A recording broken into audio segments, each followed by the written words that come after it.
Hello students, welcome again to the new chapter, Company Formation. This is the video of Company Formation part 1. Let's start. આ તમારું unit 2 છે. એનો આખું ચેપ્ટરનું નામ છે strategy of company formation. Means કે જે તમે કંપની ફોર્મેશન કરો છો, તમારી પોતાની કંપની બનાવો છો, તો એની માટેની તમારી ગાઈડલાઈન શું છે, તમારે કઈ પ્રોસિજરથી તમે પોતાની કંપની બનાવી શકો છો. ઓકે, એના ઉપર આપણે આ યુનિટમાં ડિસ્કશન કરશું.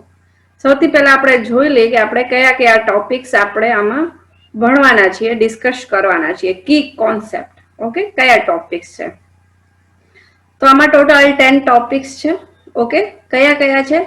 Memorandum of association, doctrine of ultra vires, Articles of Association, Doctrine of Indoor Management, Doctrine of Constructive Notice, Table A, Prospectus, Red Herring Prospectus and Self-Prospectus, Public Offer and Private Placement, Statement in lieu of Prospectus, Online Filing of Documents.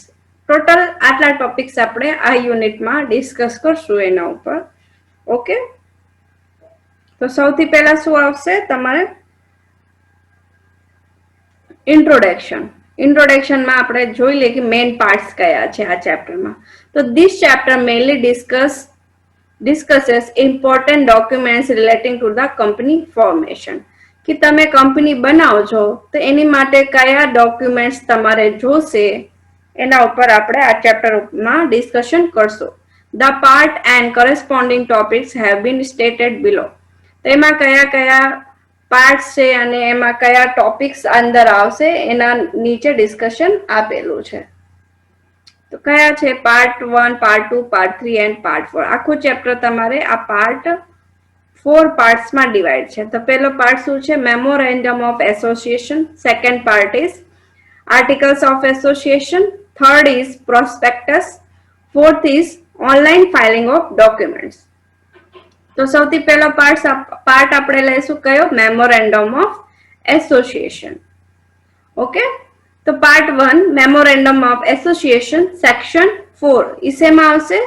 Companies act 2013 ના section 4 માં આનું discussion મતલબ એના description આપેલું હશે. તો હવે સૌથી પહેલા આપણે જોઈ લઈએ કે ઇન્ટ્રોડક્શનમાં શું આવશે. મેમોરેન્ડમ ઓફ એસોસિએશન શું છે, એનો ઇન્ટ્રોડક્શન શું છે? So the memorandum of association is a primary documents of the company. તો એ કંપની માટેનો સૌથી બેસિક ડોક્યુમેન્ટ છે. પ્રાઇમરી ડોક્યુમેન્ટ્સ મીન્સ કે સૌથી પહેલા એ ડોક્યુમેન્ટ્સ તમારે જોશે કંપની બનાવવા માટે. And it is sometimes cold the charter or constitution of the company. અને મેમોરેન્ડમ ઓફ એસોસિએશનની જગ્યા તમે એને ચાર્ટર કહી શકો છો, કોન્સ્ટિટ્યુશન ઓફ ધ કંપની પણ કહી શકો છો. એના બીજા બે નામ છે. It contains information about names, address, capitals, object of the company and liabilities of its member. એમાં કઈ કઈ ઇન્ફોર્મેશન હોય છે કે કંપનીનું નામ શું છે, એનું એડ્રેસ શું છે, કેપિટલ્સ શું છે, ઓબ્જેક્ટ્સ ઓફ ધ કંપની, કંપનીમાં શું કંપની શેની માટે તમે બનાવશો, કે એમાં કયા પ્રોડક્ટ બનશે, અને એના અંદર જે બધા મેમ્બર્સ છે એની લાયબિલિટી શું છે, એ શું કરશે. It defines the relationship of the company with outsiders. એનાથી શું ખબર પડે છે કે કંપની જે છે એના આઉટસાઇડર પર્સન સાથે, આઉટસાઇડર જે કંપની છે બીજા બધા, એની સાથેના રિલેશન શું છે એના ડિફાઇન કરવામાં આવશે. The memorandum of the association defines and confines the power of the company. તો memorandum of association શું થશે કે જે કંપની છે એના પાવર્સ શું છે, પાવર્સની લિમિટેશન શું છે અને એને શું કામ કરવાનું રહેશે એ બધું આમાં નક્કી થશે. The company cannot act beyond the power given to it by the memorandum.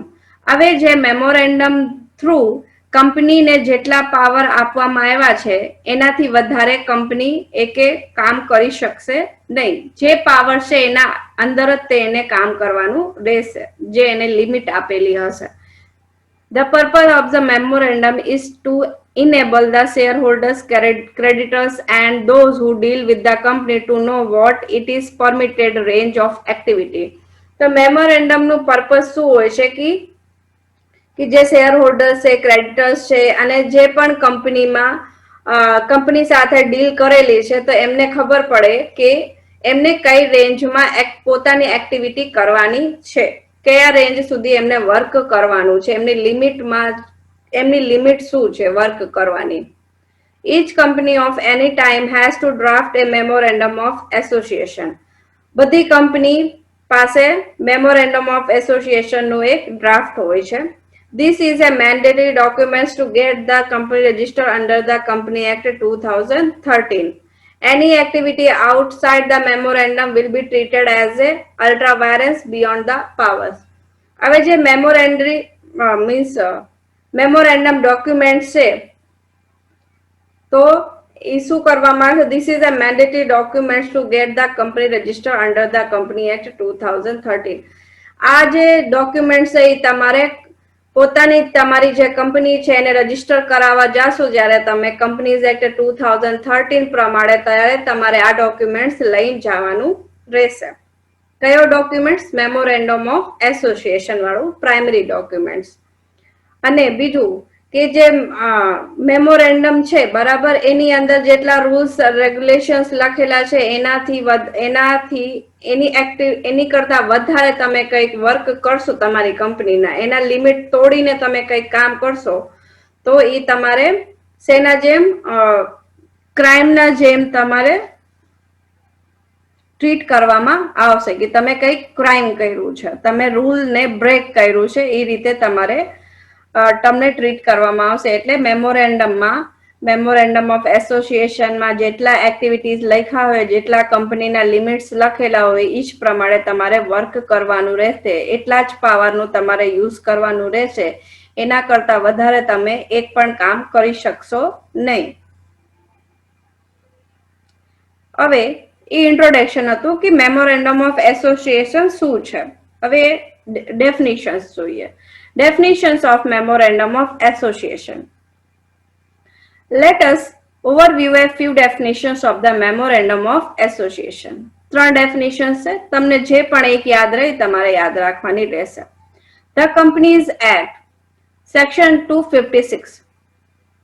Companies Act કયો? 2013 વાળો. એના Section 2 માં 56 નંબરમાં જોવાનું છે. Memorandum means the memorandum of association of a company as originally formed or as altered from time to time in pursuance of any previous company law of this act.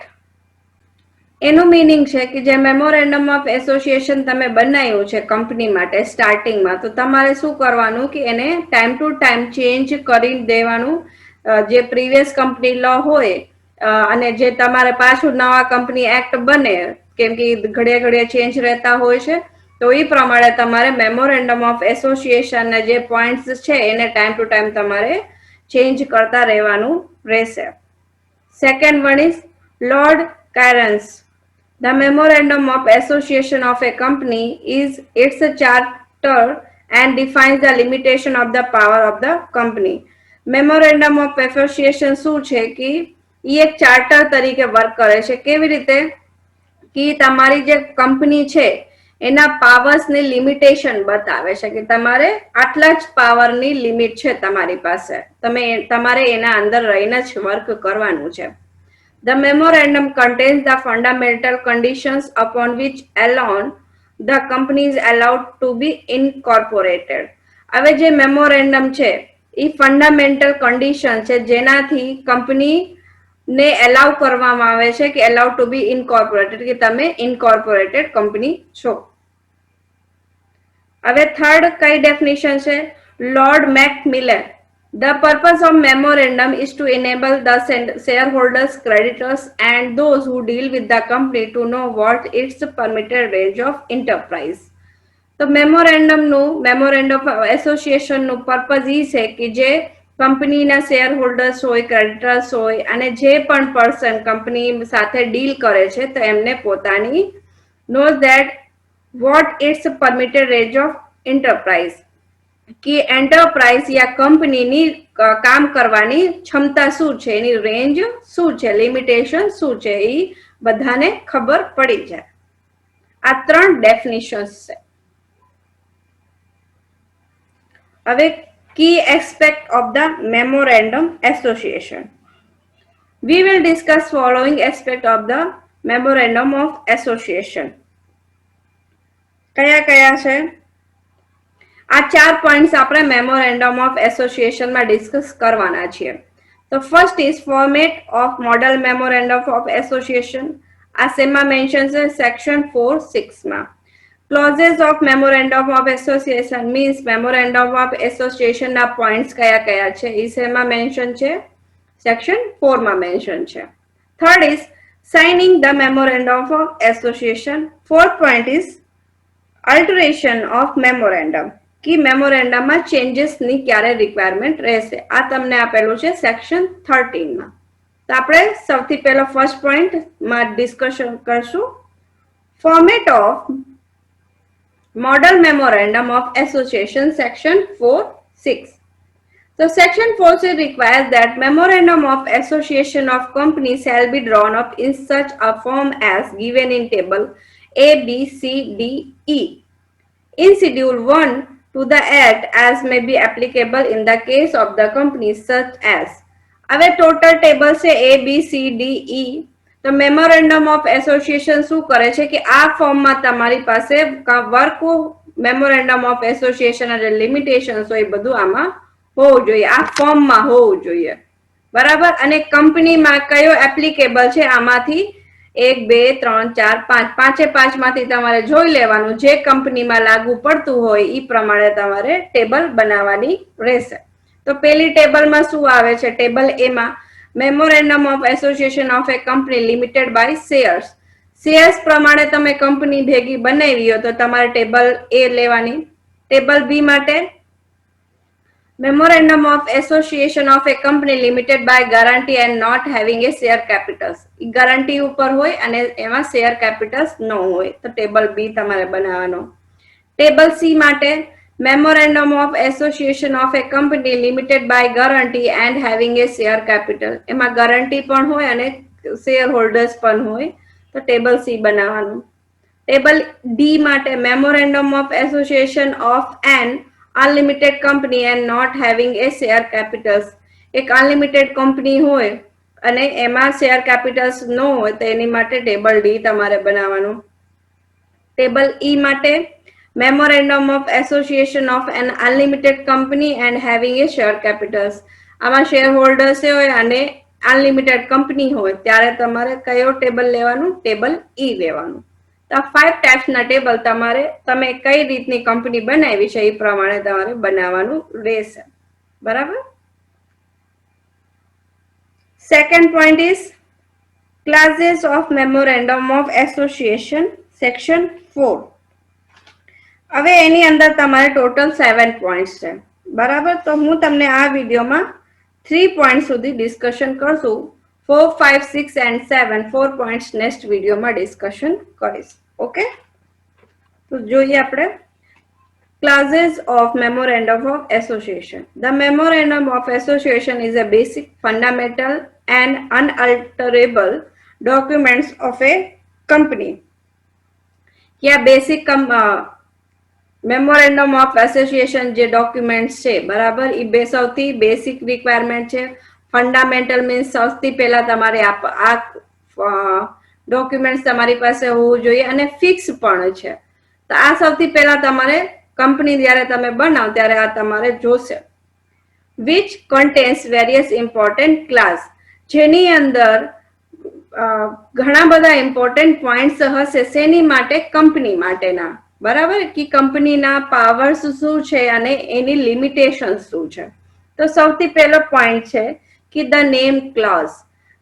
તમારી જે company છે તો એના નામમાં તમે તમારી પાસે કઈ પાવર છે અને લિમિટેશન્સ કઈ આવે છે. ત્યારે તમે પોતાની કંપનીનું નામ રાખો છો ત્યારે તમારે કઈ વસ્તુનું ધ્યાન રાખવાનું રહેશે. તો આપણે જોઈ લઈએ.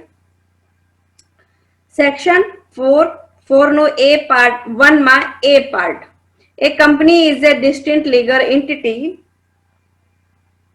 મીન્સ જે કંપની છે એ એક લીગલ ઓર્ગેનાઇઝેશન છે અલગ, and it must have N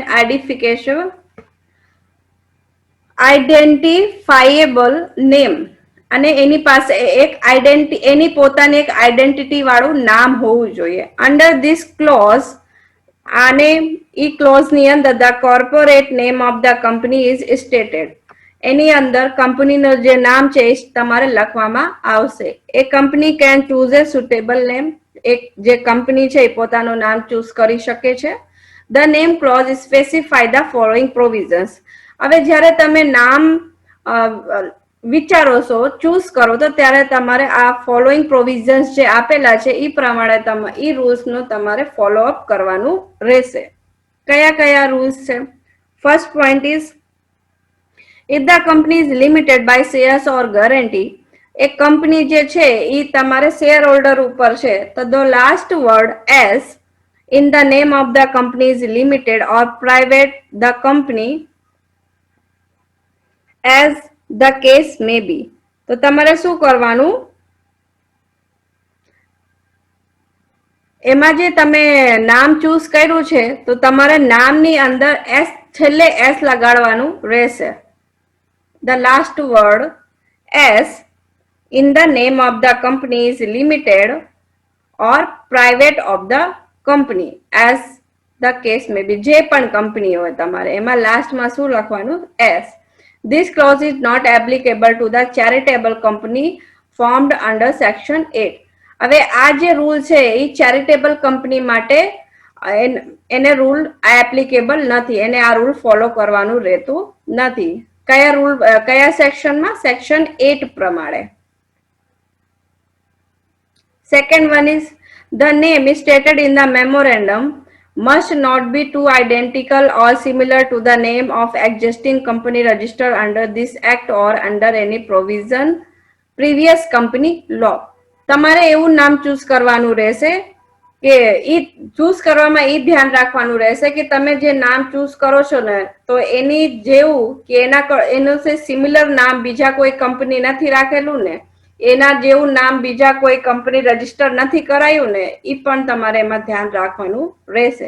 આખું એક અલગ જ નામ વિચારવાનું, જેના જેવું નામ, એના જેવું નામ બીજા કોઈ પણ કંપની સાથે મેચ ન થતું યા એની જેવું સિમિલર ન થતું હોય. Must not be such that constitute an offence under any law for the time being in force or undesirable in the option of the central government. એમાં એવું કીધું છે તમારે એવું પણ નામ નહીં વિચારવાનું કે જે સેન્ટ્રલ ગવર્મેન્ટ છે યા પણ જે પણ લો છે તમારા ઈ રૂલ પ્રમાણે તમારું ઈ નામ ખોટો પડે, ઈ પણ તમારે ધ્યાન રાખવાનું રહેશે. લો પ્રમાણે જઈને તે તમારે નામ વિચારવાનું રહેશે. C point is, must not indicate any expression which is likely to give an impression that the company is connected with or having the patronage of the central government or any state government or any local authority. હવે તમારે જે પોતાની તમારી company જે બનાવો છો તો એનું જે એક્સપ્રેશન આપશો, એનું કંઈક ઇન્ડિકેશન આપશો ને, તમે કંઈક સિમ્બલ હશે, તો એ જે ઇમ્પ્રેશન છે તો એવો ઇમ્પ્રેશન લેવાનું જે બીજા બધા કરતા અલગ હોય, એકબીજા સાથે ગમે સાથે મેચ થતું ન હોય, એના સિમિલર કંઈક તમારે ઇમ્પ્રેશન લેવાની નહીં. D point is, must not be word like president, prime minister, central municipal, panchayat, etc. હવે આવી રીતના વર્ડ્સ તમારે પ્રેસિડેન્ટ છે, પ્રાઇમ મિનિસ્ટર છે, સેન્ટ્રલ મ્યુનિસિપલ છે, પંચાયત છે, etc. એવી રીતના વર્ડ તમારે યુઝ કરવાના નહીં. Third point is, in case of a one-person company, the name of the person nominee who in the event of death of the subscriber shall become the member of the company must be stated in the memorandum. હવે જે 1% company હોય તો એમાં જે નોમિનીનું નામ આપેલું હોય કંપનીમાં તો એ તમારે કમ્પલસરી તમારે મેમોરેન્ડમ જે તમે બનાવો છો એમાં તમારે નોમિનીનું નામ લખી દેવાનું રહેશે કે જ્યારે પણ જે 1% કંપની છે તો એની ડેથ એનું જે મેઇન મેમ્બર છે એની ડેથ થઈ જાય તો ખબર પડે કે તમારે હવે ઈ કંપનીનું સંચાલન કોણ કરશે, તો એ તમારે મેમોરેન્ડમમાં સ્ટેટ કરવાનું રહેશે, નોટિફાઈ કરવાનું રહેશે, બતાવવાનું રહેશે. Second point is publication of name by company. Sorry, એમાં જ છે publication of name by company. Once the name is chosen, હવે તમે નામ ચૂઝ કરી લીધું, આ બધી વસ્તુ જોઈ લીધી કે તમે જે નામ ચૂઝ કરો છો એ બીજા જેવું નથી, સિમિલર પણ નથી, તમે જે એનું આઈડેન્ટિફિકેશન લીધું, એક્સપ્રેશન લીધું, બરાબર, એ પણ બીજા જેવું મેચ થતું નથી, એ બધી વસ્તુ તમે ચૂઝ કરી લીધી અને કંપની એક્ટ પ્રમાણે બધા રૂલ્સ તમે ફોલો કરી લીધા. તો હવે શું કરવાનું, and the company is registered in that name, અને જે તમે નામ લીધું અને એ નામથી જ તમારી કંપની રજિસ્ટર થઈ ગઈ. Section 12 requires that the name along with the address of the registered office must appear on the outside of every office or place of business of the company. હવે સેક્શન 12(3) ના પ્રમાણે જે તમે નામ નક્કી કર્યું છે, એડ્રેસ નક્કી કર્યું છે અને જે પણ સિમ્બલ તમે યુઝ કર્યું છે, તો એ બધી વસ્તુ તમારે જે તમારું ઓફિસ છે એની બહાર એક બોર્ડ ઉપર લગાડી દેવાનું રહેશે. The company shall print on all its letter, bill heads, letter papers, and in all notices and other official publications its name, address of its registered office, corporate identity number, telephone number, fax number if any, email, website if any. તો આ બધા જે વસ્તુ છે, જે તમે તમારું નામ છે અને એડ્રેસ છે, તમારો ફોન નંબર છે, એ બધી વસ્તુ તમારે શું કરવાનું, હવે તમારા જે કંપનીના લેટર છે, બિલ હેડ છે, લેટર પેપર છે, જેમાં તમે લેટર લખીને કોઈને ઓફિશિયલી મોકલો છો, તમારું કંઈક ઓફિશિયલ પબ્લિકેશન છે એમાં પણ તમારું કોર્પોરેટની identity number, telephone number, fax number, email અને વેબસાઇટ, આમાં બધું જ તમારે નાખી દેવાનું રહેશે. There are other provisions under section 4 relating to the name of the company.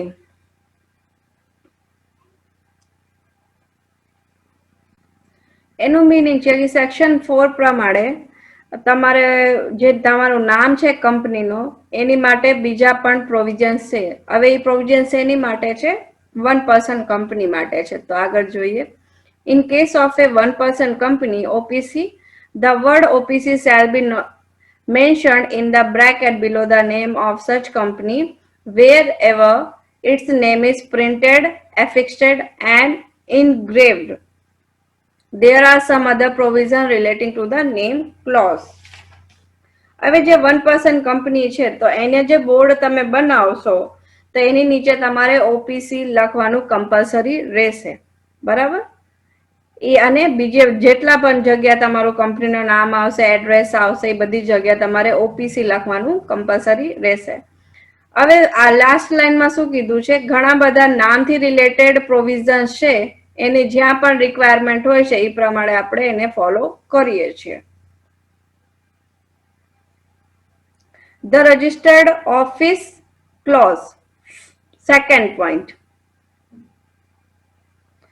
The name clause must mention the state in which the registered office of the company is to be situated.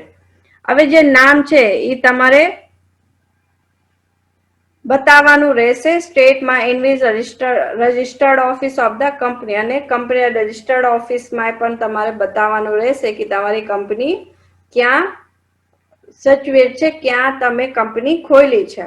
This is the necessary to fix the domicile of the company, that is the place of registration. હવે તમારે શું કરવાનું કે જે તમારે પોતાની company છે એનું જે જગ્યા છે એનું પણ રજિસ્ટ્રેશન નેસેસરી હોવું જોઈએ, કરવાનું હોય છે. The domicile must be different from residence. જે ડોમિસાઇલ છે એ રેસિડેન્ટનું જે તમારું એડ્રેસ છે એના કરતા અલગ હોય છે. Registered office is the place at which company statutory books, including register of members, register of debenture holders, register of change, minutes, books of journal meeting, etc. are kept. હવે જે રજિસ્ટર્ડ ઓફિસ છે, registered office એક એવી જગ્યા છે જ્યાં પણ બધી વસ્તુ ઇન્ક્લુડિંગ રજિસ્ટર્ડ ઓફ મેમ્બર છે, જેના જે મેમ્બર છે એનું નામ એમાં લખેલું હશે, હોલ્ડર્સ નું બધું રજિસ્ટ્રેશન હશે, આમાં ચેન્જિંગ કંઈક કરવાનું એનો રજિસ્ટ્રેશન હશે, તો એ બધી વસ્તુ એની અંદર રાખેલી હોય છે રજિસ્ટર્ડ ઓફિસમાં. It is the plate at which notices and the other communication can be sent. હવે જે આ જગ્યા છે રજિસ્ટર્ડ ઓફિસ તમારું જે છે, જે તમે અહીંયા રજિસ્ટર્ડ કરાયું છે, જે પ્લેસ રજિસ્ટર્ડ કરાયો, તો એ શેની માટે હોય છે કે એની અંદર કઈ નોટિસ મોકલવાની અને બીજા કઈ કમ્યુનિકેશન કરવાનું હોય તો એ જગ્યા એ પ્લેસ એ ઓફિસમાં તમને એ મોકલી શકે. Through it not compulsory to state the exact address of the registered office of the company in the memorandum. હવે ઈ કમ્પલસરી નથી કે તમે એક્ઝેક્ટ એડ્રેસ જે રજિસ્ટર્ડ ઓફિસ નું છે એ તમે મેમોરેન્ડમમાં બતાવો. The notice of exact address of the registered office and of every change therein shall be given within 15 days from the date of incorporation. હવે જે તમે રજિસ્ટર્ડ ઓફિસમાં જે તમારો પોતાની જગ્યા છે, તમે એનું કંઈક એમાં જગ્યામાં ચેન્જીસ કરો છો, એના એડ્રેસમાં કંઈક તમારે ફેરફાર કરવાનું હોય તો તમારે 15 દિવસની અંદર રજિસ્ટર્ડ ઓફિસમાં જઈને ચેન્જીસ કરવાના રહેશે, એની માટે એપ્લિકેશન દેવાની રહેશે. આ તમારે શેમાં મેન્શન છે? સેક્શન 12 માં 4 પોઈન્ટમાં. નેક્સ્ટ પેરાગ્રાફમાં જોઈએ. Section 12(2) of the Companies Act requires that the company must furnish to the register verification of its registered office shall be filed in form number INC 22 along with the prescribed fees. હવે તમારે જે registered ઓફિસમાં જઈને તમારે verification કરાવવાનું રહેશે અને કયો ફોર્મ ફિલઅપ કરવાનું રહેશે? INC 22, બરાબર, અને એની પણ જે પણ ફીસ હોય એ પણ તમારે ફિલઅપ ભરવાની રહેશે. Any one document as an address proof as specified in the rule must be attached with the form. હવે રૂલ પ્રમાણે ગમે તે એક એડ્રેસ પ્રૂફ તમારે ફોર્મમાં અટેચ કરવાનું રહેશે. Third point is the object clause.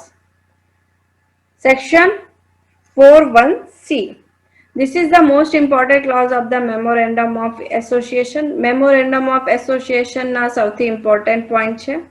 The company must clearly set out its object, કે તમારે જે ઓબ્જેક્ટ શું છે, તમારો મોટિવ શું છે, તમારું કંપની ખોલવાનું એમ શું છે એ તમારે ક્લિયર હોવું જોઈએ. The company clause defines the object of the company and indicates the spheres of its activity. હવે કંપની જે છે એ પોતાનો ઓબ્જેક્ટ ગોલ બતાવે છે અને એની એક્ટિવિટી શું રહેશે એના વિશે ડિફાઇન કરશે. This clause state the object means objectives, goals or aims for which company is proposed to be incorporated.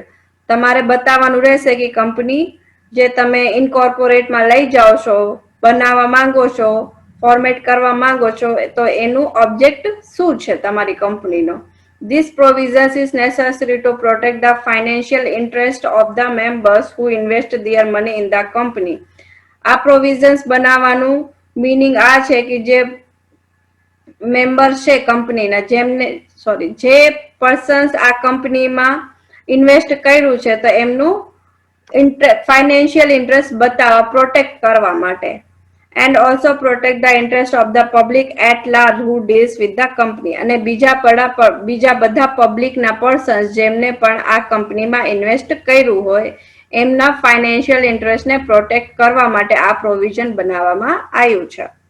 The company cannot do anything outside beyond its object. એનું જે પર્પસ છે, એનું જે એમ છે એના કરતા વધારે એના બહાર જઈને, આઉટસાઇડ જઈને કંપની કામ નહીં કરી શકે. And any act done beyond that will null and void, which cannot be ratified even by the assent of the whole body of shareholders. હવે એમાં શું કહેવા માંગે છે કે તમે જે મેમોરેન્ડમ ઓફ એસોસિએશન ના અગેન્સ્ટ જઈને કંઈક કામ કર્યા, બરાબર, તમારા લિમિટમાં એ વર્ક ન થાવતા, તો તમારું જે કંપની છે તેને કંપની કેન્સલ કરવામાં આવશે અને which cannot be approved even એ ત્યાં સુધી એપ્રૂવ પાછા ફરીથી એપ્રૂવ કરવામાં નહીં આવે જ્યાં સુધી બધા શેર હોલ્ડર જે છે ઈ વાતને એક્સેપ્ટ કરી નથી લેતા કે એમનાથી ભૂલ થઈ છે, એમને એ કામ કરવાની જરૂર નહોતી, ત્યાં સુધી એમનું જે લાયસન્સ હોય, એમનું જે રજીસ્ટ્રેશન હોય એ કેન્સલ કરી દેવામાં આવશે. However, a company may do anything which is incidental to and consequential upon the object is specified, and such act will not be ultra vires. એનું મીનિંગ છે એ કંપની ડુ એનીથિંગ, કંપની ગમે તે work કરી શકે છે પણ એમના જે રૂલ્સમાં હોય, એની લિમિટેશન્સમાં હોય, એના જે આઈડેન્ટિકલ્સ, એના જે સબઓર્ડિનેટ ટાઈપના હોય, એના જે ફોલો અપ કરતા હોય, એવી રીતના મીન્સ એનું જે મેઇન મોટિવ હોય એની અંદર પણ જેટલા કામ આવતા હોય એ પણ એ તમે બધા વર્ક કરી શકો છો. તો એને તમારે અલ્ટ્રા વાયરનની તરીકે યા એક તમારે such act will not be an ultra vires, એ બધા જે એક્ટ હશે એ અલ્ટ્રા વાયરનની અંદર નહીં આવે, કે આ બધા તમારા ઓબ્જેક્ટની જ અંદર આવે છે. એના જે સબઓર્ડિનેટ હોય કે ફોલો અપ તમે કોઈનો લેતા હોય, એ બધું જ વસ્તુ તમારે મીન્સ તમારું જે મોટિવ છે એનાથી રિલેટેડ તમે કંઈ પણ વર્ક કરશો કંપનીમાં તો એ બધું લીગલમાં આવશે. અધરવાઇઝ એનાથી અલગ કંઈક વર્ક કરવા જશો તો એ ઇલીગલ પ્રોસીજરમાં આવી જશે અને તમારી જે કંપનીનો રજીસ્ટ્રેશન છે એ કેન્સલ કરવામાં આવશે. The clause must mention main object and ancillary objects to the attainment of the object. હવે એમાં શું કહે છે કે જે કંપની છે એના તમારો મેઇન જે પર્પસ છે, ઓબ્જેક્ટ છે, એને તમારે એમાં મેન્શન કરવાનું. એડિશનલ ઓબ્જેક્ટ બીજું શું છે એ તમારે એમાં મેન્શન કરવાનું રહેશે, બરાબર. હવે ગાઈડલાઇન્સ ફોર ચૂઝિંગ ઓબ્જેક્ટ્સ. હવે તમારું ઓબ્જેક્ટ કેવી રીતે ચૂઝ કરવાનું એની ગાઈડલાઇન છે. The subscribers to the memorandum are free to choose object of the proposed company. એ તો ફ્રી જ હોય છે કેમ કે એમને પોતાની કંપની ફોર્મેટ કરવાની છે, બનાવવાની છે. તો ખાલી તમારે જે રૂલ્સ રેગ્યુલેશન છે, ગાઈડલાઇન છે એ પ્રમાણે તમારે ઓબ્જેક્ટ ચૂઝ કરવાનું, એટલું જ ધ્યાન રાખવાનું રહેશે. તો in this regard the following point should be kept in mind. કયા કયા પોઈન્ટ્સ આપણે માઇન્ડમાં રાખવાના રહેશે? તો 4 પોઈન્ટ્સ છે. તો પહેલો point is, first point is the object of the company must not be illegal. જે કંપનીનો ઓબ્જેક્ટ હોય, મોટિવ હોય, ઇલીગલ ન હોવો જોઈએ.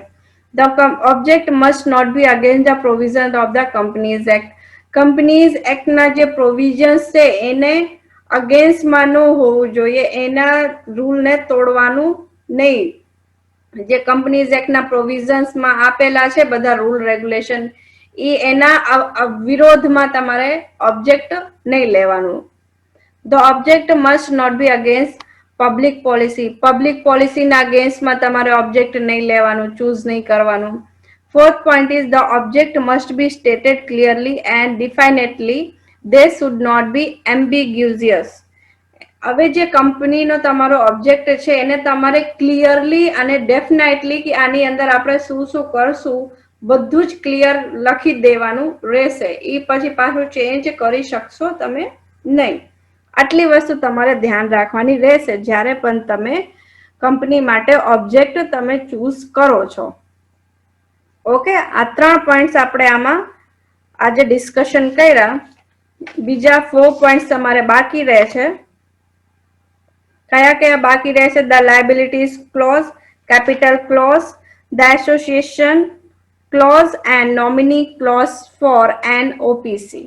ઓકે, હવે એ 4 પોઈન્ટ્સ આપણે નેક્સ્ટ વિડીયો લેક્ચરમાં ડિસ્કશન કરશું. Thank you.